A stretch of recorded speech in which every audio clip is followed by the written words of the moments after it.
नमस्कार, सुबह 8 बजे की खबरों में आप सभी का स्वागत है। मैं हूं नीलू। करते हैं खबरों की शुरुआत। सबसे पहले खबर अलीगढ़ से, जहां पर यमुना एक्सप्रेसवे पर दर्दनाक सड़क हादसा हुआ है, जिसमें 5 लोगों की मौत हो गई है। हादसा उस वक्त हुआ जब तेज रफ्तार डबल डेकर बस एक ट्रक में जा भिड़ी। हादसे में 5 महीने के एक बच्चे और एक महिला समेत 5 लोगों की मौके पर ही मौत की खबर है, जबकि 15 लोग इसमें जख्मी हो गए हैं। बस दिल्ली से आजमगढ़ जा रही थी। उधर सीएम योगी ने इस हादसे पर संज्ञान लेते हुए मृतकों के परिजनों के प्रति संवेदनाएं व्यक्त की हैं। साथ ही अफसरों को निर्देश दिया है कि वो घायलों का बेहतर इलाज कराएं। तस्वीरें हम आपको दिखा रहे हैं किस तरह से डबल डेकर ये बस थी और ट्रक में जा भिड़ी। इसके बाद 5 लोगों की मौत हुई है, 15 लोग घायल हैं। दिल्ली से आजमगढ़ ये बस जा रही थी। अलीगढ़ के पास यमुना एक्सप्रेसवे पर ये दुर्घटनाग्रस्त हो गई।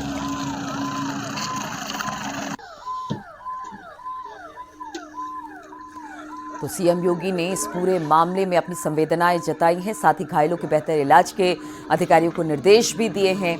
आप तस्वीरों को देखकर समझ सकते हैं कि किस तरह से कितनी जबरदस्त तरीके से ये टक्कर हुई, जिसके बाद बस में सवार 5 लोगों की मौके पर ही मौत की खबर है। सर, क्या हुआ है आपके साथ? हम लोग बस से जा रहे थे। आगे जो बियर की खाली बोतलों का ट्रक नहीं जाता जी, उसमें इस बस हमारी बस वाले ने पीछे से बैक से टक्कर मारी और वो गाड़ी ठुकती चली गई पीछे से, और तकरीबन इसमें 7 से 8 आदमी डेथ हो गए। बुलंदशहर से खबर लेते हैं, जहां पर एनकाउंटर में एक बदमाश पुलिस की गोली लगने से घायल हो गया। उसे इलाज के लिए जिला अस्पताल में एडमिट करा दिया गया। आरोप के मुताबिक बदमाश शिव कुमार 17 नवंबर को पलवल से खुर्जा देहात जा रही महिला की टप्पेबाजी कर 20 लाख रुपए लेकर फरार हो गया था। इसके बाद पुलिस ने सीसीटीवी की मदद से फरार बदमाश की पहचान की। आरोपी शिव कुमार हरियाणा के फरीदाबाद का रहने वाला है। उसके ऊपर 2 दर्जन से अधिक केस दर्ज है। एनकाउंटर के बाद उसके पास से 20 लाख रुपए बरामद हुए हैं। एक स्कूटी, एक तमंचा, 2 जिंदा कारतूस और एक कारतूस बरामद किया गया है।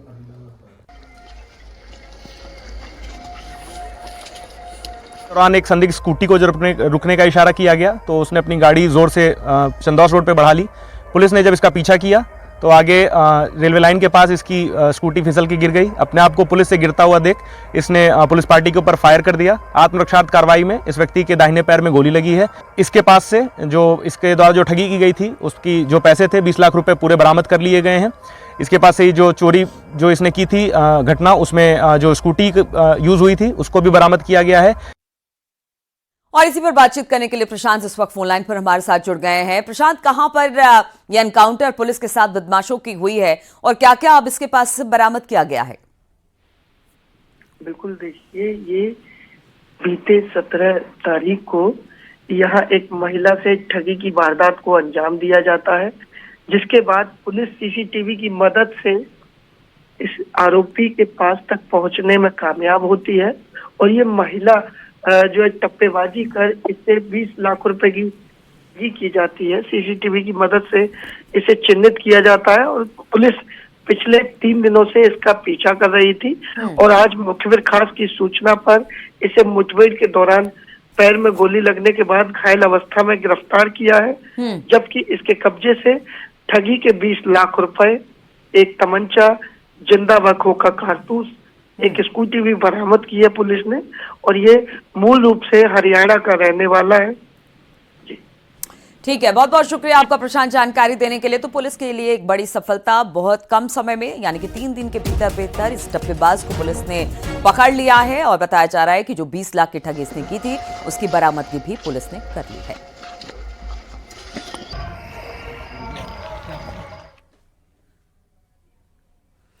फिरोजाबाद से खबर लेते हैं, जहां पर पुलिस ने खेतों में चल रहे अवैध हथियार फैक्ट्री का खुलासा कर दिया। एनकाउंटर में 2 आरोपियों के पैर में गोली लगी और पुलिस ने 3 बदमाशों को गिरफ्तार कर लिया। घायलों को इलाज के लिए जिला संयुक्त चिकित्सालय में भर्ती करा दिया गया है। पुलिस ने मकान के अंदर से बने अधबने तमंचे और तमंचा बनाने के सामान भी बरामद किए हैं। शिकोहाबाद के पुरातन रोड इलाके की घटना बताई जा रही है।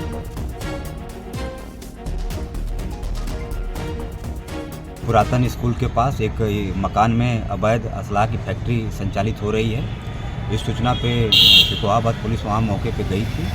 तो इसमें 3 अभियुक्त राजेश, राजू और पूरन 3 लोग ये असलाह बनाते हुए हम मिले और पुलिस को देखते ही इन लोगों ने पुलिस के ऊपर फायरिंग कर दी। जवाब में आत्मरक्षार्थ में पुलिस ने भी इनके ऊपर फायरिंग की, जिसमें राजेश और राजू को पैर में गोली लगी है। तत्काल इनको इलाज हेतु ट्रॉमा सेंटर में भेजा गया है, जहां पुलिस सुरक्षा में इनका इलाज चल रहा है। झांसी मेडिकल कॉलेज अग्निकांड में झुलसे बच्चों में से इलाज के दौरान 3 और बच्चों की मौत हो गई। अब तक इस हादसे में मरने वालों की तादाद यानी मरने वाले बच्चों की संख्या 15 पहुंच चुकी है। इन बच्चों को अस्पताल में आग लगने के दौरान रेस्क्यू किया गया था, लेकिन इन बच्चों को बचाया नहीं जा सका। बच्चों की मौत के बाद मृतक के परिजनों ने इमरजेंसी विभाग के बाहर जबरदस्त हंगामा काटा। आपको बता दें कि शुक्रवार रात मेडिकल कॉलेज के बच्चा वार्ड में आग लगी थी। उस वक्त 10 बच्चों की जान चली गई थी, बाकी बच्चों का रेस्क्यू कर लिया गया था। मृतक बच्चे के परिजनों ने इमरजेंसी विभाग के बाहर हंगामा किया।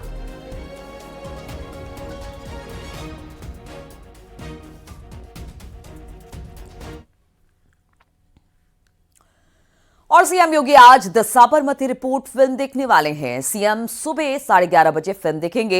इससे पहले अभिनेता विक्रांत मैसी ने सीएम योगी से मुलाकात की थी। वो तस्वीरें भी सामने आई थी। मुलाकात की तस्वीरें खुद विक्रांत मैसी ने ही शेयर की थी। मुख्यमंत्री के ट्विटर अकाउंट पे भी यानी कि एक्स पर भी शेयर किया गया था। माना जा रहा है कि उत्तर प्रदेश में फिल्म टैक्स फ्री हो सकती है। फिल्म को मध्य प्रदेश में टैक्स फ्री किया जा चुका है और आज मुख्यमंत्री योगी आदित्यनाथ इस फिल्म को देखेंगे और कहा जा रहा है कि हो सकता है उत्तर प्रदेश, मध्य प्रदेश के बाद उत्तर प्रदेश में भी अब इसे टैक्स फ्री कर दिया जाए।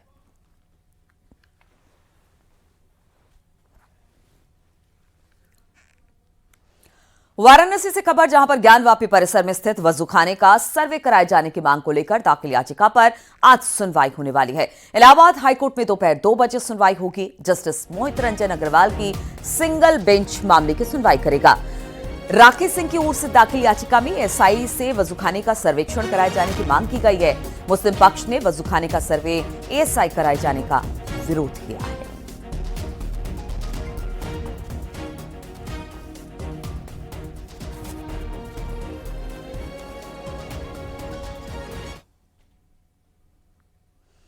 हरदोई से खबर, जहां पर अवैध कब्जे पर बुलडोजर गरजा है। आरोप की लगा है कि लोगों ने चक रोड पर कब्जा कर अवैध निर्माण कर रखा था।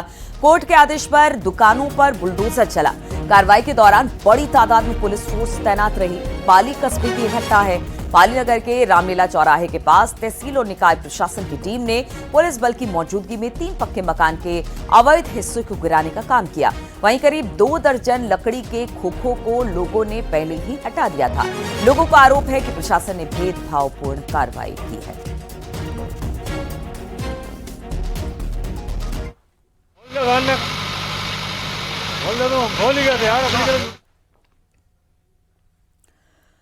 कासगंज से खबर लेते हैं, जहां पर संदिग्ध हालत में किसान को गोली लगी। खेत जोतते समय किसान की गर्दन में गोली लगी। गांव के नामजद 4 लोगों पर गोली मारने का आरोप लगा है। घटना की जानकारी मिलने पर पुलिस मौके पर पहुंची। पुलिस ने घायल किसान को जिला अस्पताल में भर्ती करा दिया, जहां पर उसकी हालत इस वक्त गंभीर है। इसको देखते हुए उसे हायर सेंटर रेफर कर दिया गया है। पुलिस मामले की जांच पड़ताल में जुटी है।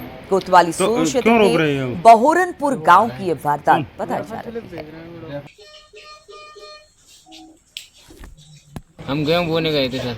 आप साथ में थे? हाँ, मैं साथ में था। अच्छा, फिर गेहूँ बो के ट्रैक्टर चलाने के बाद हम खेत से जस्ट निकले थे अभी। जैसे कि निकलने के बाद सामने से आए 4 लोग। हाँ। तो मेरे भाई ने ऐसे हाथ उठाया, इतने भी तो उन्होंने गोली मार दी। अच्छा, 4 लोग हैं, उन्हें आप जानते हो? हाँ, मैं जानता हूँ। उनके क्या क्या नाम है? एक का नाम सुनील है सर, एक का नाम रतनपाल है और एक का नाम ब्रजेश है। एक के मुंह पे डांटा लग रहा था। अच्छा, संभल की बात कर लेते हैं, जहां पर जामा मस्जिद के हरिहर मंदिर होने के हिंदू पक्ष के दावों पर एएसआई और भारत सरकार को पार्टी बनाया गया है। वकील विष्णु शर्मा पैरवी करेंगे। वहीं पूरे मामले पर उन्होंने एएसआई सर्वे तक जाने की उम्मीद जताई है। विष्णु शर्मा ने कोर्ट से केस की प्रतियां ली है। उन्होंने बताया कि हरिशंकर जैन ने वाद दायर किया है। उनकी ओर से उनके बेटे विष्णु शंकर जैन ने दावा पेश कर दिया। वहीं एएसआई और भारत सरकार की ओर से वकील विष्णु शर्मा केस लड़ेंगे।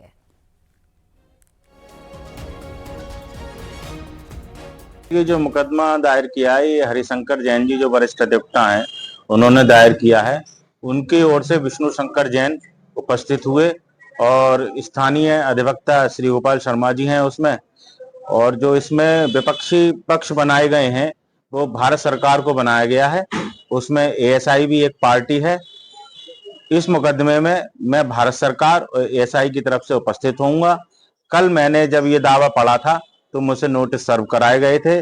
मैंने न्यायालय में उपस्थित होकर एएसआई और भारत सरकार की ओर से दावे की कॉपी प्राप्त कर ली है।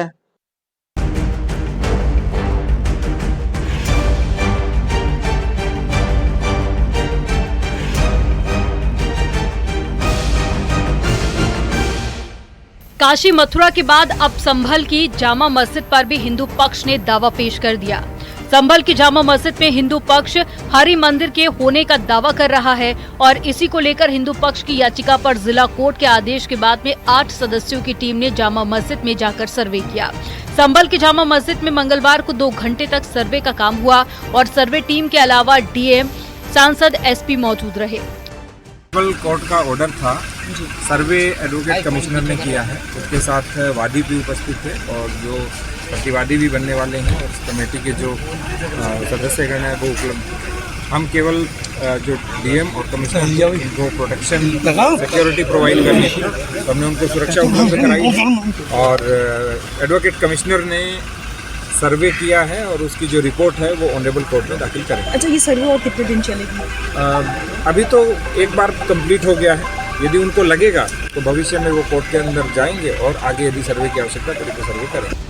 जिला कोर्ट के आदेश पर हुए सर्वे में सच जानने की कोशिश हुई, सबूतों को जुटाने की कोशिश हुई और वकील विष्णु शंकर जैन की याचिका पर एडवोकेट कमीशन ने सर्वे का काम किया, जिसमें हिंदू पक्ष का मस्जिद में हरि मंदिर होने का दावा किया गया है। वहीं जामा मस्जिद के सर्वे के सवाल पर मुस्लिम पक्ष के वकील ने कहा कि हिंदू पक्ष साक्ष्य इकट्ठा कर रहे हैं, जबकि उनके पास जामा मस्जिद होने के पहले से ही सबूत हैं। संभल में जो हरिहर मंदिर है, हम सारे लोग जानते हैं कि हमारी आस्था का केंद्र है और हमारे बिलीफ और फेथ के अनुसार यहाँ पे 10 अवतार में से कल की अवतार इसी जगह पे होना है। 1529 में बाबर ने इस जगह को मंदिर को तोड़ के यहाँ पे तथाकथित मस्जिद के रूप में कन्वर्ट करने की कोशिश की थी और आज उसी के लिए यहाँ पे दावा पेश किया गया है। कंप्लीट जामा मस्जिद देखी गई है, उसकी चौहद्दी देखी गई है, अंदर से बाहर से तमाम जगह से देखा गया। कोई परेशान जो जिन चीज़ों में ताले लगे हुए थे, जिनमें कबाड़ भरा हुआ है, उसको भी खोल के हमने दिखा दिया। अब रिपोर्ट आई, अपनी रिपोर्ट देंगे। फिलहाल यहाँ पर जामा मस्जिद में कोई ऐसी चीज़ नहीं मिली है जिससे कोई गुमराह हो। कोई गुमराह नहीं है, सब क्लियर है बिल्कुल।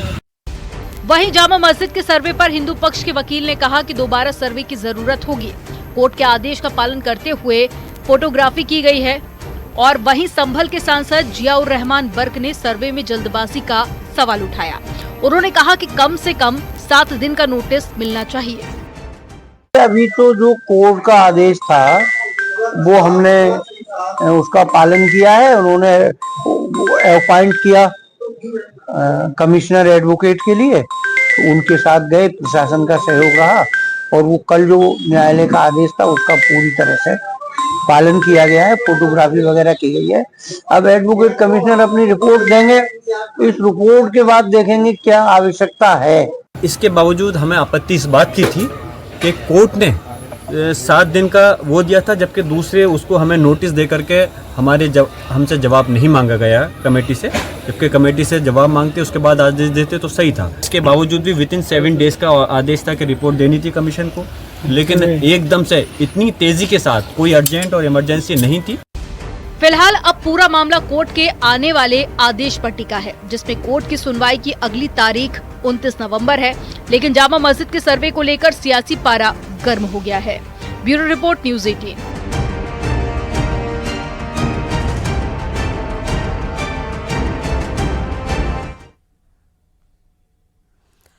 राज्यपाल आनंदीबेन पटेल का आज जन्मदिन है। राज्यपाल आनंदीबेन पटेल के नाम एक नया रिकॉर्ड दर्ज किया गया।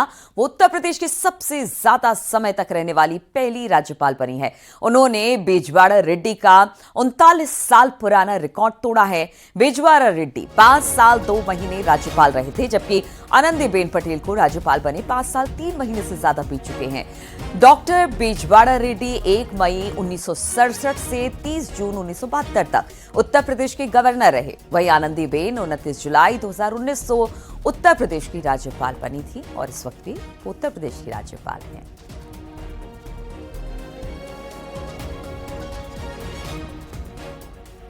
तो आज आनंदीबेन पटेल का जन्मदिन है और इस दौरान उन्होंने एक रिकॉर्ड भी तोड़ा है। कहते हैं कि अब तक की सबसे ज्यादा दिनों तक रहने वाली महिला राज्यपाल है उत्तर प्रदेश में आनंदीबेन पटेल।